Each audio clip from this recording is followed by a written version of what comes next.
Bonjour à tous, ravi de vous retrouver pour une nouvelle édition du JT des Voironnais. À améliorer les conditions d'accueil des personnes âgées en EHPAD, ça passe aussi par l'environnement extérieur. Des travaux vont être lancés sur l'extérieur de l'EHPAD La Tourmaline. On en parle dans quelques minutes avec vous. Aline Motte, bonjour. Bonjour. Vous êtes adjointe au maire de Voiron en charge des seniors. À vos côtés, Frédéric Simadomo, bonjour. Bonjour. Vous êtes directrice de l'EHPAD La Tourmaline. Mais avant d'en parler, le sommaire et l'actualité de la semaine. 4 petits tours et puis s'en va. Pour la 4e et la dernière fois, Voiron accueillera du 15 au 18 novembre le Festival international du cirque. 2019 marquera son retour à Grenoble sur le terrain de l'Esplanade. La foire de Beaucroissant a fêté ses 799 ans ce week-end. Un moment partagé par 800 000 visiteurs. Même si l'agriculture s'efface au profit des camelots, la foire aux bestiaux reste un moment important. Et puis dans l'agenda, une journée autour des valeurs du sport et de l'olympisme sur le domaine de la Brunerie. Britannicus de Racine en ciné-concert et une soirée rock 50s à l'arrosoir de Vorep.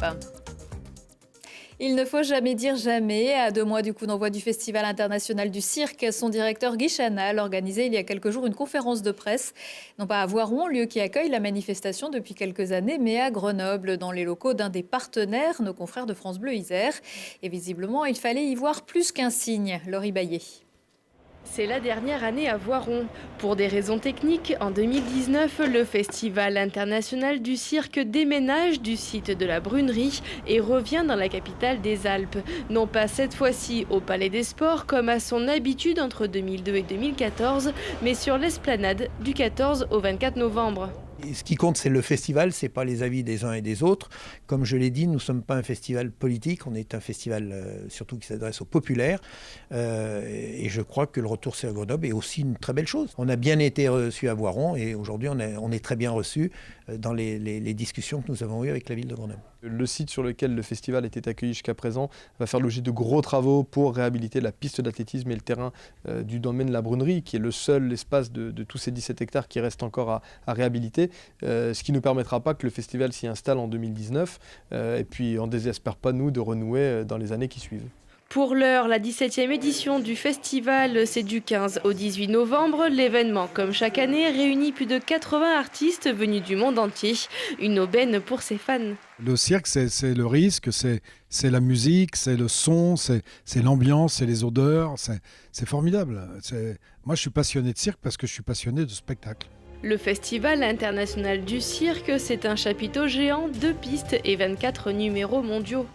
Ah ben, il y a beaucoup de numéros, beaucoup de main à main, beaucoup de perches, beaucoup de trapèzes, Voilà, il y a toutes les disciplines du cirque qui sont représentées. Mon agent qui se promène dans le monde entier a la chance de côtoyer les gens aussi et les agents du Cirque du Soleil qui ont trouvé que notre festival, qui était aujourd'hui dans le top 5 mondial, était assez représentatif et ils nous ont proposé de nous envoyer un numéro en compétition et c'est une belle récompense pour nous.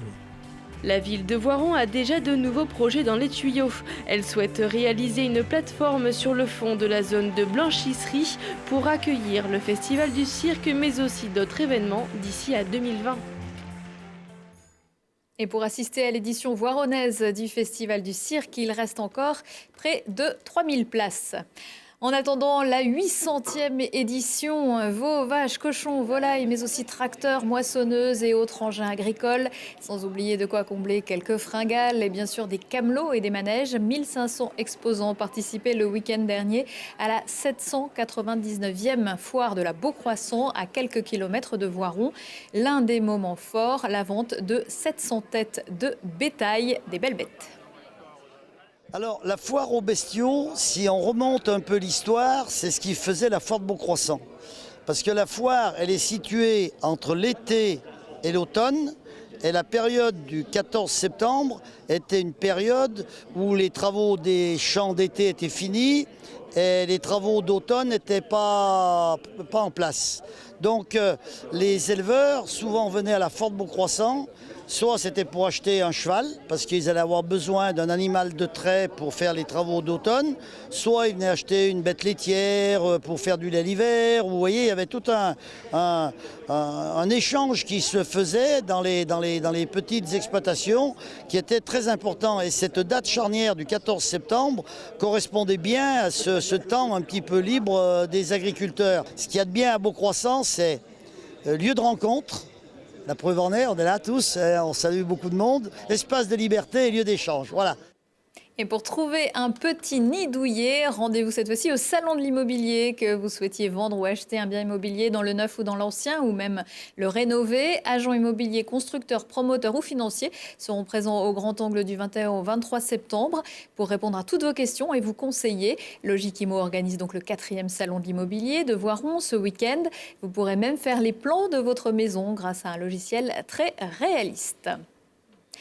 Pour sa première rencontre de la saison nationale 1, le PVBC s'est incliné samedi soir à Chauttard. Les basketteuses voironnaises et celles du Poinçonnet ont mené un match au coude à coude avant que les visiteuses ne s'imposent dans les prolongations, 60-66. Les joueuses de Quentin Buffard ont montré trop de signes de fatigue. Elles devront se ressaisir pour aller affronter Brive samedi 22 septembre. Une deuxième victoire en 2 rencontres pour le Sauve qui s'est imposé, lui, samedi sur les terres de Tournon. Voiron marque 4 essais et bat les Ardéchois 19-34. De bon augure avant la venue ce dimanche à Géomartin de Rumilly, leader devant Voiron à 2 points. Coup d'envoi à 15 h.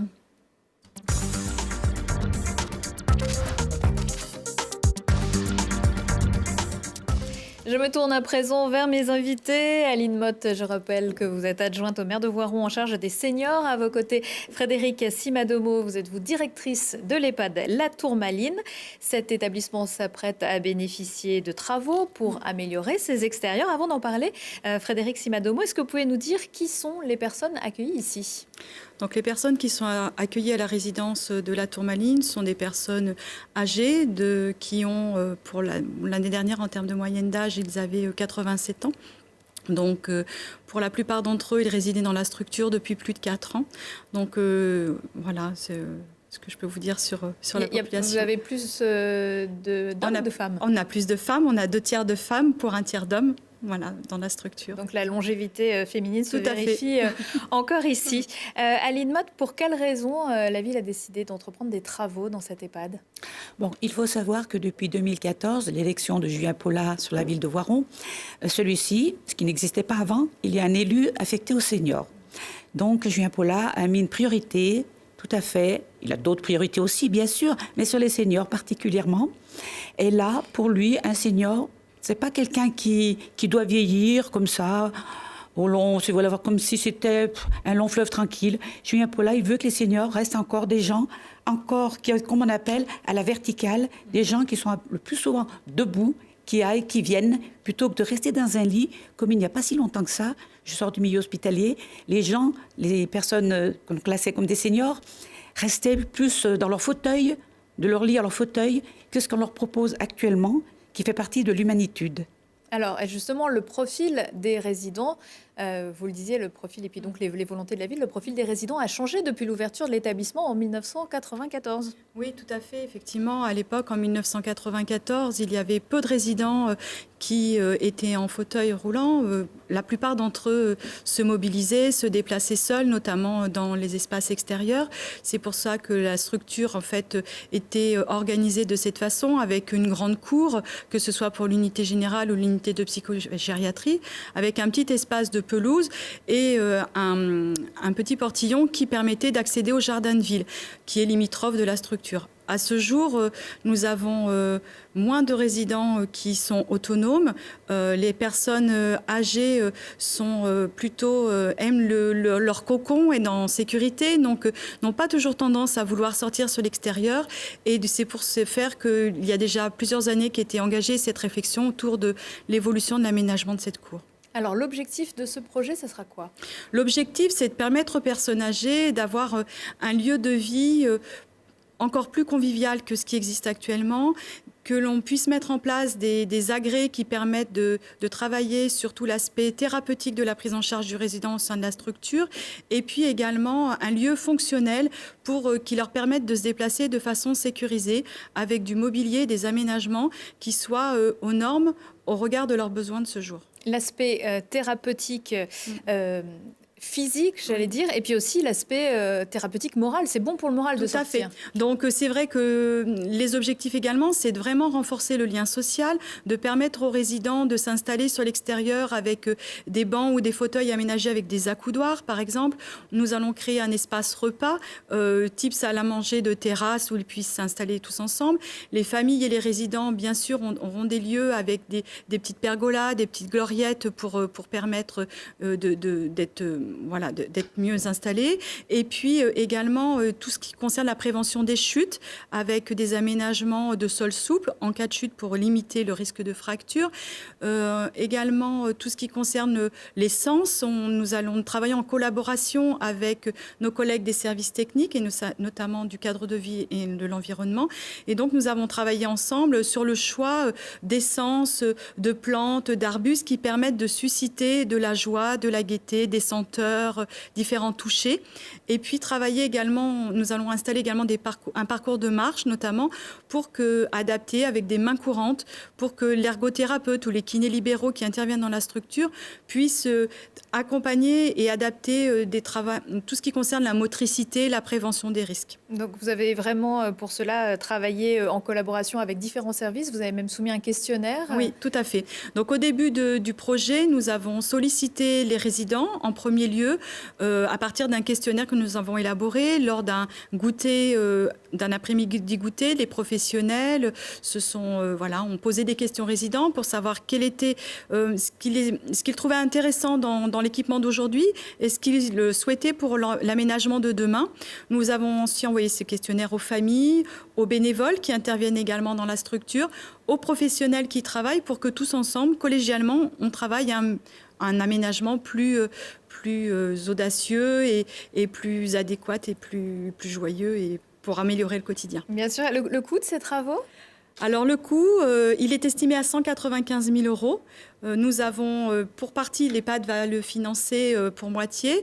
La ville va participer à hauteur d'un quart à peu près du projet. Et puis, nous avons également une subvention par AG2R La Mondiale qui va être plus conséquente que ce que nous pensions initialement puisque nous avons obtenu un complément de financement qui sera à hauteur de 83 000 €. Rapidement, Madame Motte, vous souhaitiez ajouter quelque chose ? Oui, je voulais simplement ajouter qu'il fera bon vieillir à Voiron à présent. Évidemment, mais il faisait déjà très bon vieillir. Les travaux devraient débuter dans quelques jours et la fin, ce sera pour le printemps prochain ? C'est cela. C'est parfait. Merci à tous les deux. On enchaîne avec l'agenda.